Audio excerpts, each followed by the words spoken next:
Bapak dan Ibu, salah satu kompetensi literasi yang diuji dalam AKM adalah kemampuan merefleksikan dan mengevaluasi apa yang dibaca. Mengapa kemampuan ini penting? Strategi apa yang bisa kita terapkan?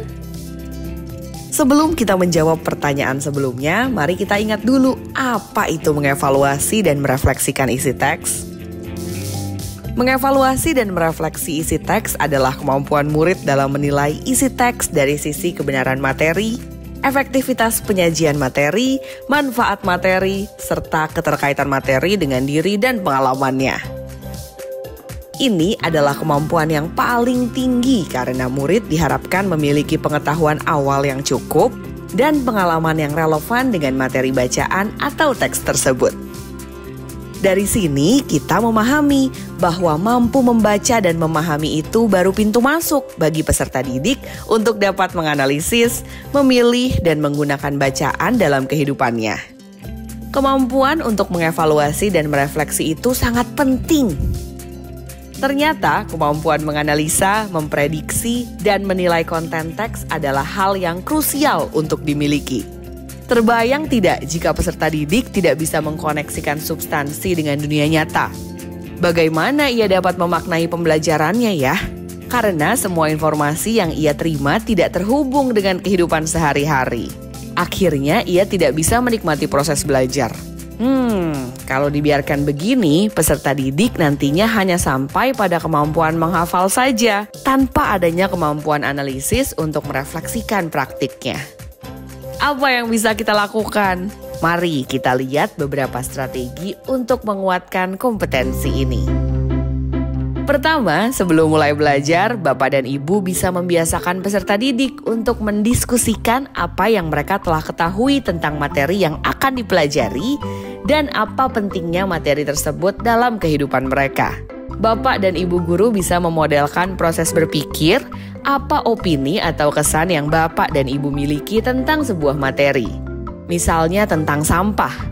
Saya tahu bahwa saya harus mengurangi jumlah sampah, tapi hidup tanpa kantong plastik itu sulit dan merepotkan.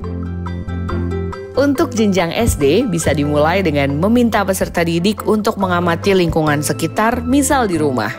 Jika temanya tentang sampah, minta mereka menceritakan ragam sampah yang ditemui. Untuk jenjang SMP, ajak peserta didik untuk membuat pertanyaan-pertanyaan yang lebih analitis dan kritis, dan melakukan riset untuk menjawab pertanyaan tersebut. Misalnya, apa mungkin kita hidup tanpa memproduksi sampah? Apakah ada negara yang sedikit sekali memproduksi sampah? Kedua, sediakan ragam kegiatan dalam mengevaluasi dan merefleksikan isi teks. Kegiatan pertama, membuat jurnal. Pilih unsur paling menarik. Bagaimana praktiknya di dalam kelas? Yuk disimak. Aktivitas pertama, membuat jurnal. Dalam membuat jurnal, Bapak dan Ibu dapat mengajak peserta didik untuk terbiasa merefleksikan teks dalam pembelajaran sehari-hari. Jurnal ini bisa dibuat di buku catatan pelajaran saja, tulis di akhir catatan harian. Untuk anak SD, bisa dimulai dengan hal-hal yang disukai atau yang tidak disukai.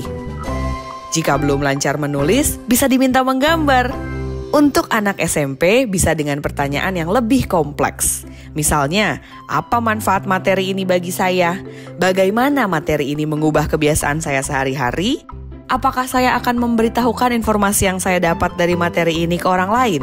Mengapa? Aktivitas yang kedua, yaitu pilih unsur paling menarik.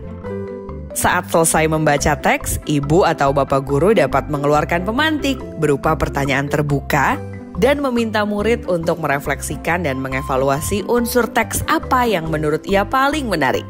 Tuliskan pertanyaan pemantiknya di papan tulis. Contohnya, kemudian bentuk kelompok dan biarkan peserta didik memilih sendiri unsur teks mana yang ingin ia diskusikan dan refleksikan dengan teman sekelompoknya. Begitu sudah selesai, hasil dari diskusinya tak hanya dalam bentuk tulisan ya. Bisa saja mereka presentasikan dalam bentuk gambar atau presentasi dalam bentuk lain yang ia kuasai. Harap diperhatikan perkembangan peserta didik saat kita melakukan proses evaluasi dan refleksi ini. Perhatikanlah panjang ulasan yang dibuat.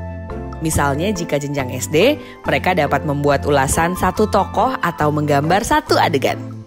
Untuk jenjang SMP atau SMA, mereka dapat mengulas beberapa tokoh atau menggambar beberapa adegan. Ibu dan Bapak, sebenarnya masih banyak lagi kegiatan evaluasi dan refleksi yang dapat kita lakukan untuk menguatkan kompetensi literasi peserta didik. Kira-kira aktivitas evaluasi dan refleksi seperti apa lagi ya yang dapat kita lakukan? Ragam kegiatan akan membuat proses belajar menyenangkan tapi tetap bermakna. Ayo ciptakan kegiatan yang beragam.